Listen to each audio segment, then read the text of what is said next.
We are into the big countdown of the worst union jackasses of 2025. Every single day, the outspoken audience vote in their millions for who they have decided is the worst Briton in the world today. What you don't know is that we collate every single vote and we have put together this extraordinary countdown, nearly into the top 5. Lots of Labour on the list, but before we get there at number 6, it's the leader of the Liberal Democrats, Ed Davey. To my superstar panel, Christine and Neil Hamilton. Neil Hamilton, Ed Davey started the year as a joke with all of these ludicrous stunts. But indeed, I would argue he is a very nefarious force on British politics, given he completely dismisses the Islamist threat to our country and is doing his damnedest, Neil, to destroy our relationship with President Donald Trump. Yeah, indeed. And he quite explicitly wants to take Britain back into the EU. I know we hardly ever left it in reality, but he wants to reverse the result of the referendum without another referendum, by the way. So he could be dismissed as just an absurd clown, but it's worse than that. And he's the one who still holds up for trans rights and so on. Do you remember when he was on that radio show and was it Nick Ferrari who asked him, do you believe that a woman can have a penis? To which his answer was, clearly, of course. So here's a man who lives in a world of delusion himself. But it's extraordinary how the Lib Dems still stagger along onto 11 or 12% of the vote, and usually in well-heeled middle-class constituencies they get MPs elected. You can't imagine anybody would, in their right minds, vote for a party led by somebody who's as clownish and idiotic as Ed Davey. But there it is. I don't find his antics at all amusing. They're just embarrassing. Totally agree. Christine Hamilton, your view? Well, exactly. They are deeply embarrassing. I mean, it doesn't matter because I'm not a member of the Lib Dems, etc., and nobody would think that I was a supporter of them. But it is embarrassing that the leader of one of our main political parties, because that's what they are, behaves in that childish way. He justifies it apparently by saying, I don't get noticed otherwise. Well, come on, mate, do something, say something sensible. But, the last election, the Liberals, they swept the board all over the place. A lot of Tories couldn't face voting for the Tories because they'd done such an appalling, the last 14 years had been so grim, and this for whatever reason, but they couldn't vote for the Conservatives. They couldn't bring themselves to vote Labour. So what do? You vote Lib Dem. Some people voted Reform, but they swept the board we're in the southwest, North Wiltshire.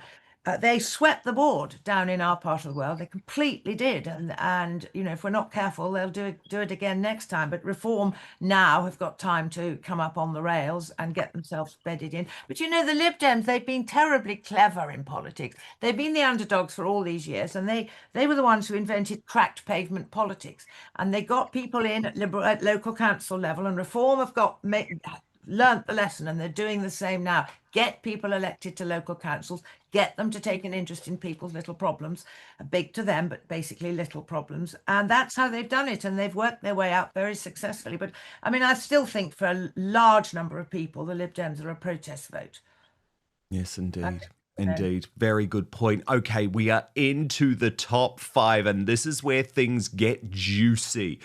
The top 5 union jackasses of 2025. And at number 5, it's our dear leader who we must not criticize unless we want to be locked up, Slippery Starmer, the most unpopular prime minister in our history, Neil Hamilton.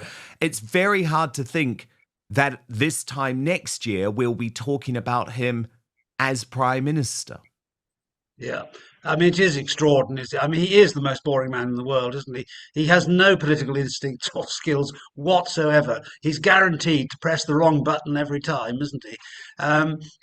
he is a congenital lawyer, as they say, and he finds the mindset of a successful politician absolutely impossible to understand, let alone replicate.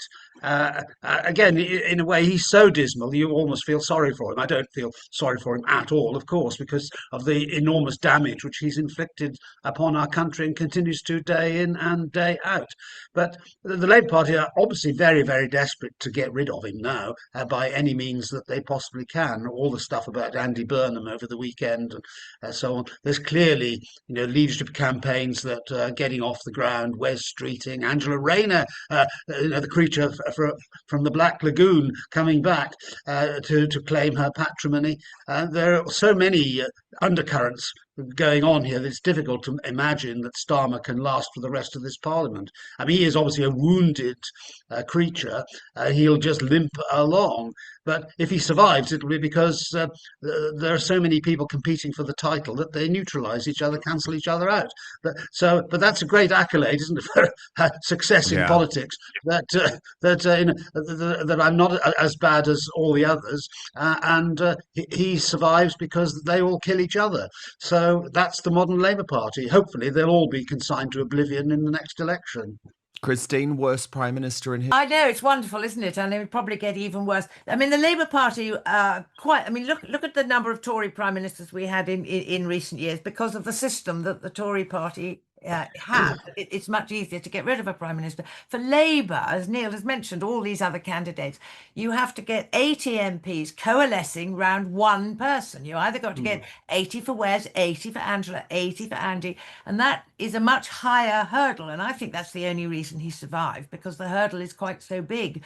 But he can't last. I feel sorry for him. He's like a sort of, a wounded animal, really, who's being brought down, and they're all snapping at his heels. They've inflicted some serious wounds on him, but God, he's boring. I mean, he is so boring. He's not inspiring. He hasn't got an ounce of charisma. And we've had scandal after scandal after scandal under his. And I mean, his wife looks more miserable by the day. It's like, the whole country feels the same way that Lady Victoria does about her husband. She wants out, Christine. Well, hang on. I mean, I'm perfectly certain she wants out of being Mrs. Prime Minister, but I wouldn't go so far as to say she wants out of being Mrs. Starmer, although she's not. She's Lady Starmer. Lady Starmer. But, I think people going back to really, Christine, look at her face. Look at her face.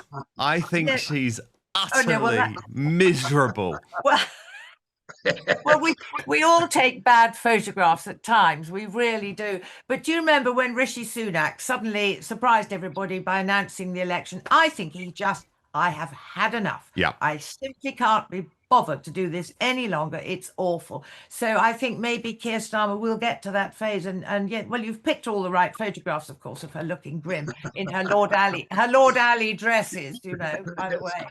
Yeah, maybe Starmer's dipped into his own pockets now. Okay, let's move on. This is an even worse man. At number 4 on our list of Union jackasses of 2025, Sadiq Khan, London's mayor. And seriously, Neil Hamilton, this is the right decision for him to be so high on the list, because any time anyone points out the fact that he has actually single-handedly destroyed the best city in the world, do you know what he does, Neil? Rather than address any of the statistics, any of the crime, any of what we can see with our own eyes, tube carriages, defaced now, every single one. I've been personally mugged twice in Sadiq Khan's London. Rather than actually deal with any of those issues, Neil, the fact that women are raped on an industrial scale, do you know what he does? He accuses you of racism and Islamophobia and talks about Donald Trump. He is such a terrible force in this country, Neil. And I really do say this country because it's bigger than London. It is bigger than London. He is representative of the Islamist class that actually wants to destroy our culture. I think he's thoroughly evil. He's worse than incompetent. He is. Yes, he knows 100%. Exactly what he's doing. 100%. He has ruined the greatest city in the world. I can't bear to go to London anymore. I really can't. It's so hard getting around. Everything you see offends the eye. When we were young and moved to London in the 1970s, the country was quite a state then nationally. But London was a delightful series of villages. And nowadays, it's just an amorphous mass where everything is so difficult, so expensive, and it's just impossible to get around and do things. And as you say, the crime is appalling. Fortunately, we've never been mugged, but I mean, I have had a car stolen once, but that's why I can't face going to London anymore. We prefer to live out in the country, and I suppose close our eyes to it. But obviously, we don't close our eyes to it because I'm shocked and appalled to see London decline into a morass that we see today. Donald Trump's absolutely right to target Khan as the world's worst mayor, because I do believe that he is. And then we saw, Christine, this year, the people of New York express the same type of suicidal empathy Absolutely. with the election of a Muslim mayor who will destroy the city in the same way, Christine. Of course. Well, yeah, I mean, it goes back to what I was saying earlier about MPs, that there are far too many MPs whose loyalty is not to this country. And Khan is an example of someone, and I do not believe that his loyalty is to London. I do not believe that his loyalty is to the British people. His loyalty is to his faith. And I mean, it is astonishing how he has gone on and on and on. But of course, I think the figure is that there's less than 50% of people who live in London were even born in this country, never mind born in London. They weren't even born in this country. So the Islamification of London is going ahead at pace. I mean, when I first came to London in the 70s, I lived near the King's Road, and the King's Road then was the most fabulous place to strut your stuff on a Saturday morning, as it were. And I bet you did. Oh, I did. No, but I mean, it was. And Neil said London was a whole series of villages. You know, you were in the Battersea village, the Chelsea village, whatever, villages all over the place.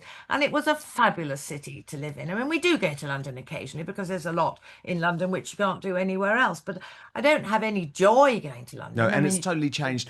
And you were very lucky to have those years. But I mean, even me, I've been in London since 2004, and it was a completely different place. It was the best city in the world. I was one of those people that absolutely signed up to the philosophy of, if I'm bored of London, I'm bored of life. And now it's like, no. If you choose to stay in London, you are potentially clinically insane. Okay, let's get into the top three.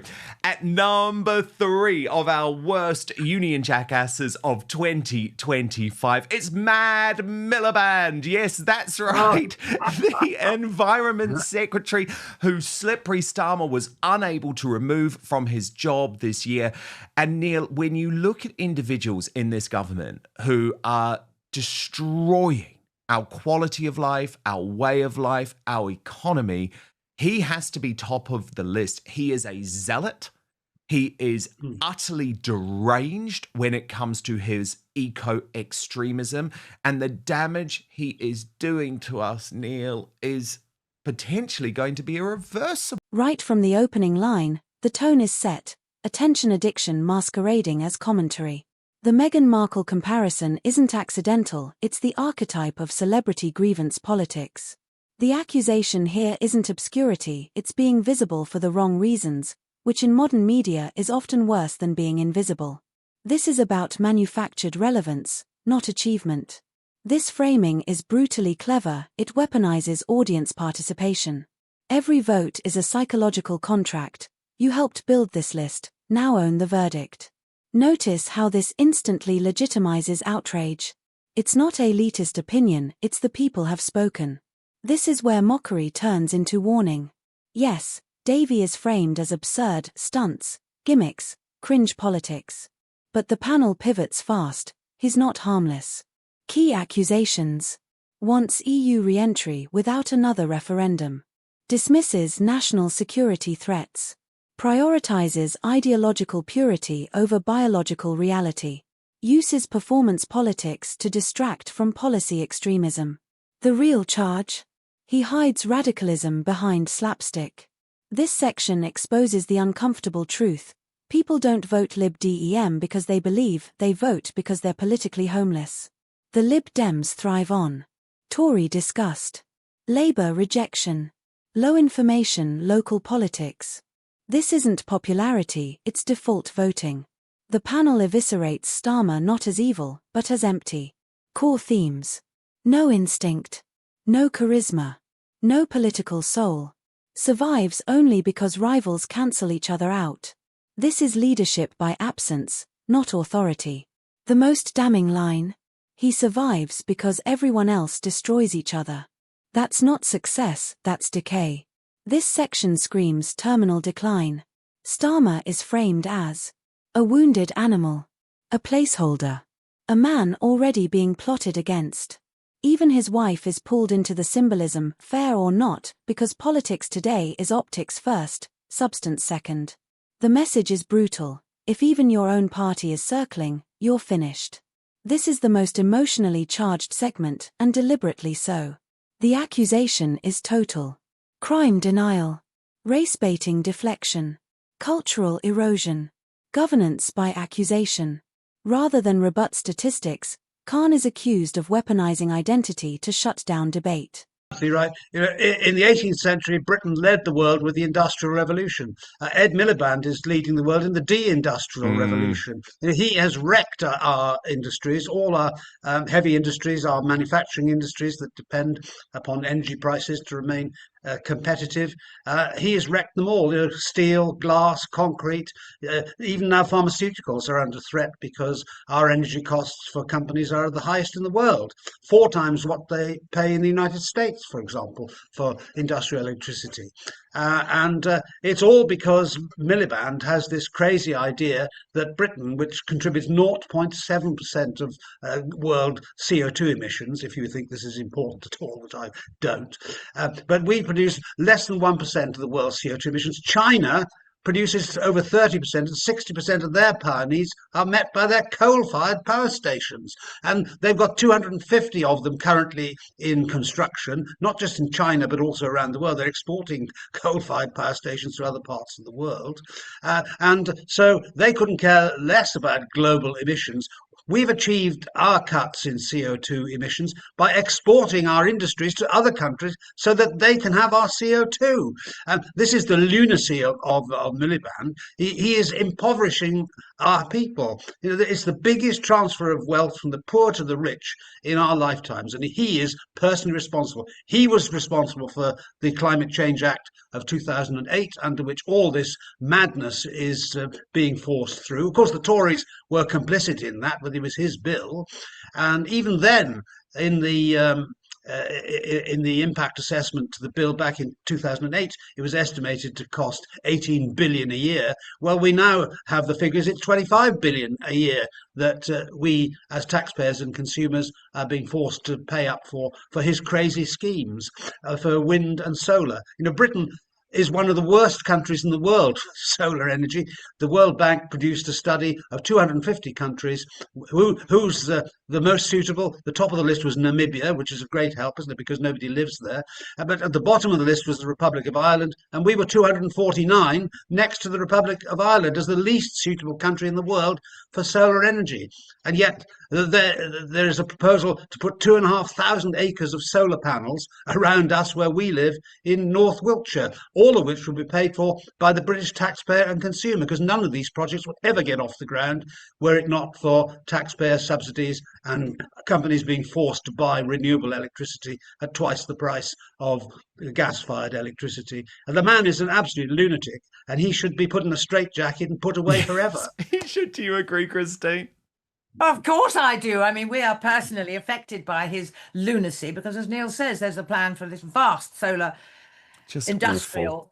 It is horrific, but we're not alone. I mean, there was one was approved only the other day up in Yorkshire in David Davis's patch, 2,500, 3,000 acres worth. I mean, if I thought that covering productive farmland was going to save the planet, then I wouldn't mind so much. Okay, we've got to do our bit. It's just bad luck that it's on our front doorstep, back doorstep, but there we are. But I mean, it isn't going to have the slightest of it. We could close down this entire country, the whole of the UK, and China, all our outputs would be taken up by China in, I think it's 4 weeks. So close down the whole of this country. Well, Ed Miliband is trying to close down the whole of the country. And do you know the hypocrisy of that man?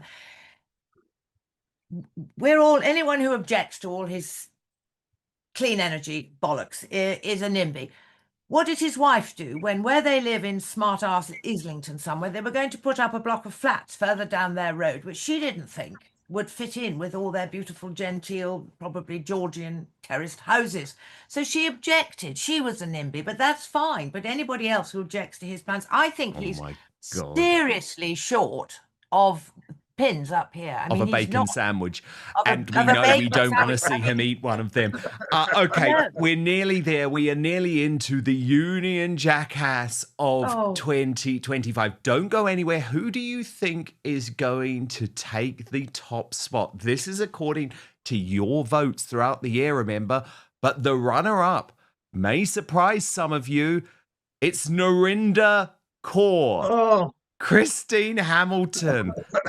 What do you make of your favourite woman being so high up on the list? Well, I mean, I nearly fainted when I saw that. I thought, what the hell has she done? She will be thrilled because she is relevant.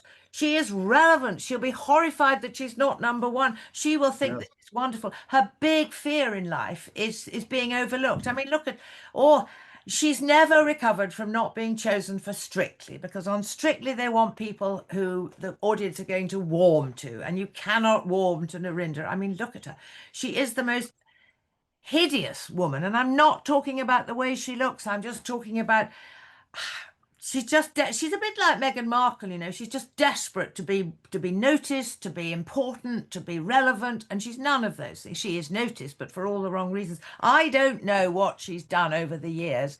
I know a few of the things, but I don't quite know how she's managed to be quite so high up the list. But I mean, it's extraordinary. Well, I mean, it's because I think, Neil, there are race baiting stunts. So do you remember this year, for example, she went to Italy and she said, Italian food is awful and they don't have any foreign restaurants. And then she was actually ambushed by Rob Rinder on the Jeremy Vine show, who showed you actually there's all of these restaurants. And so it was just a grift. It was just completely made up, Neil.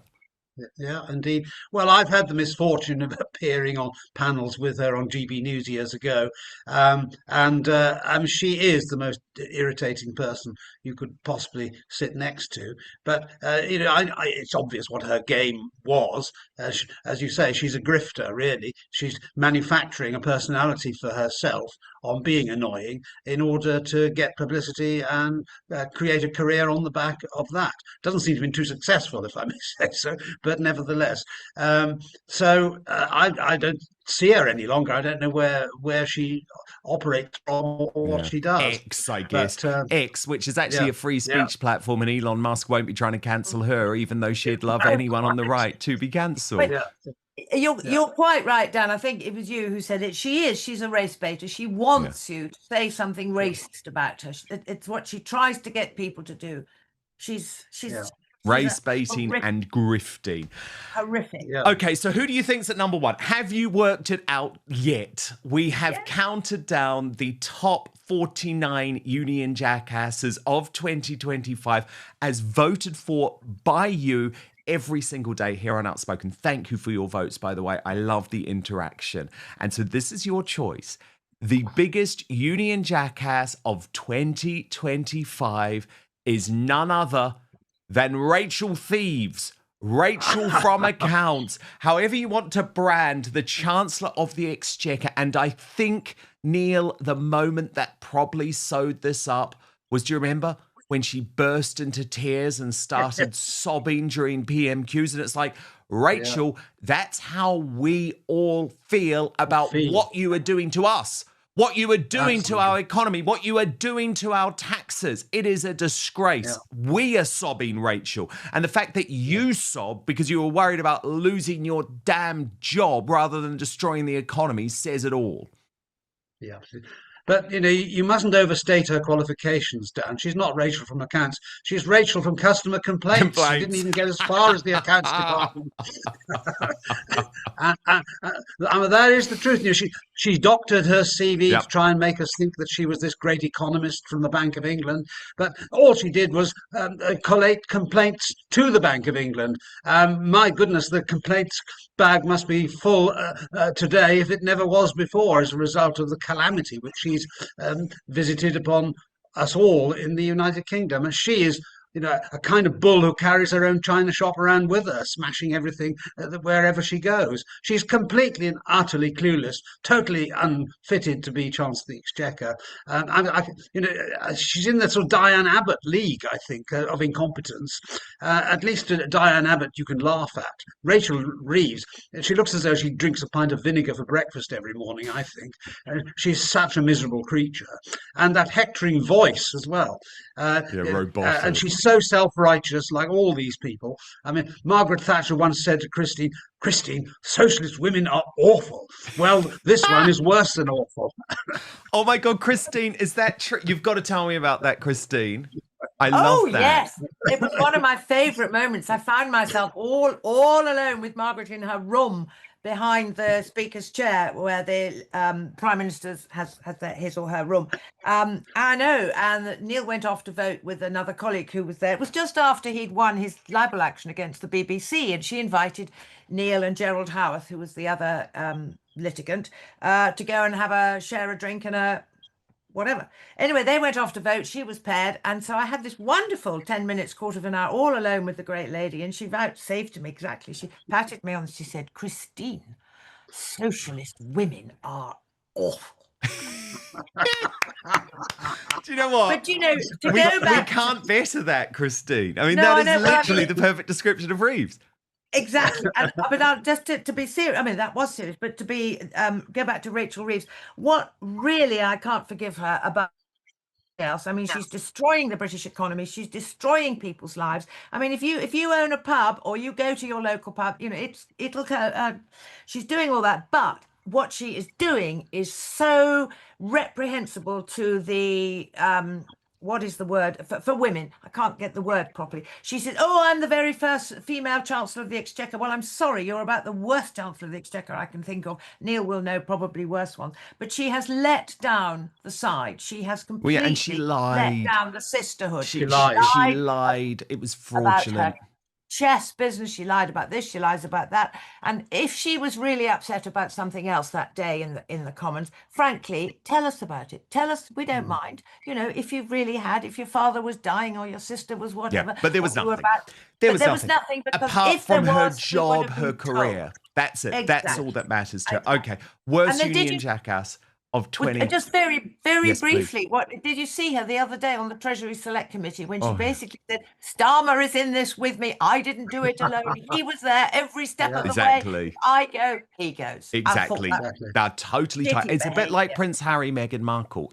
Those two despise each other, but they're tied to each other. They are going down together. The framing is clear. London isn't failing accidentally, it's being managed into decline.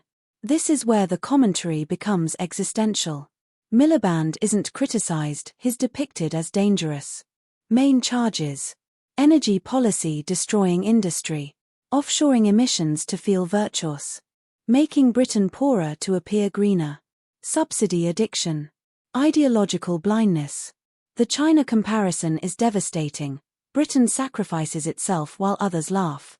This is framed as economic self-harm disguised as morality. The solar hypocrisy lands hard. The message: climate extremism is fine until it's near your house. Elites impose costs they never personally pay. Rules for thee, exemptions for me. This is where viewers feel personally attacked, which is exactly the point. This is the anatomy of professional outrage. She's framed as deliberately provocative, manufacturing offense, race baiting for relevance, grifting attention into identity currency. The core criticism: without outrage, there is no career. This is victimhood as business model. This is the climax, and the audience knows it. Reeves isn't attacked emotionally, she's attacked credibility-wise. CV inflation, false authority, economic damage without accountability. Tears for power, not people. The PMQ's breakdown moment is framed as symbolic. The country is crying, she cried for herself. The final Harry and Meghan comparison is deliberate, tied together, mutually destructive, sinking as one. Now it's over to you. Do you agree with the countdown, or was this list rigged by outrage culture? Who was ranked too high? Who should have been number one? Is Britain being mismanaged or deliberately dismantled? Comment your verdict. Like if you're done with political incompetence. Subscribe for unfiltered, no apologies commentary.